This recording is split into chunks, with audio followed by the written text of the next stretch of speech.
want to find a great place for someone, and gosh, it seems like a lot of the care homes, I think a lot of the care homes are better than the big communities. Like the big communities, people are kind of lost in it. And I guarantee you would not have gotten that kind of treatment in a large community. And I'm not bashing large communities. You're talking about their budget is so thin.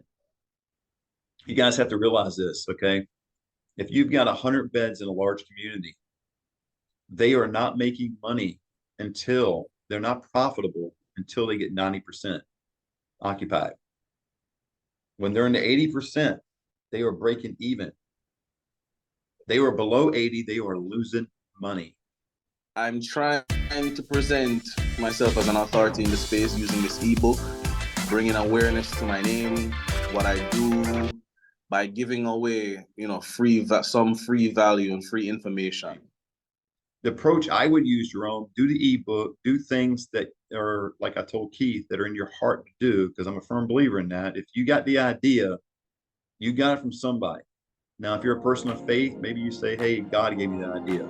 If you're not a person of faith, you might say, hey, I just came up with that idea. Regardless, the idea is within you and it's not in me. Don't let someone like me or anyone else talk you out of the very idea you want to do, you feel like you should do.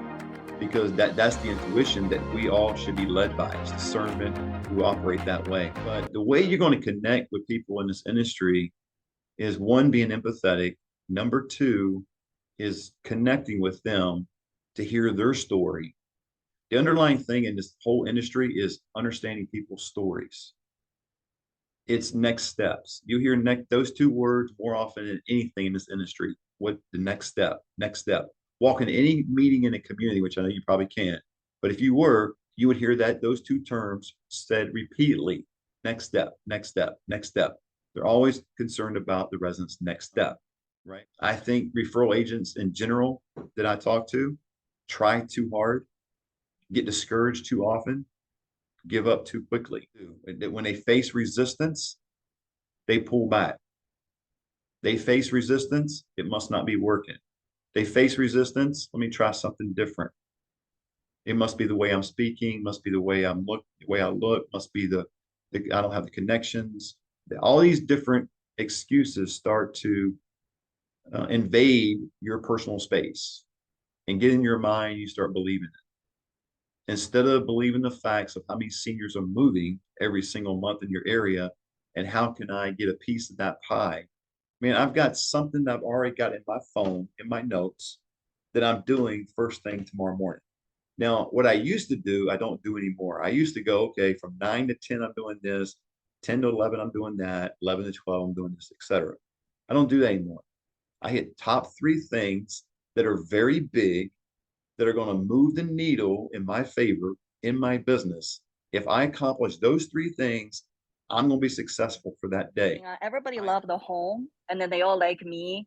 The problem is, we may just have my mom at home for a little bit longer, even though she lived by herself, broke both her wrists, end up in the hospital. But we still feel like we want to find ways to keep her home. It's identifying an area of your home that's unlike any other home that you're aware of. It's part of a 5-point tour that I need to probably teach you, because you own a care home, how to do this. But part of that 5-point tour, without boring you with all the details, is that you're able to close that family at the end of the conversation. And we know in this industry, seniors go in threes. That's another disadvantage of a care home. When one passes away, you get ready for number 2 and 3. We had 2 passed away within the week in December. It was just one after another. It was super fast. Yeah. But I believe it's our responsibility to let them know all the potential pitfalls they might fall into, all the potential challenges they may encounter going forward. That's what I would do. And as long as I get that off my chest and they still are okay with taking mom home, doing whatever, man, I'm cool with it.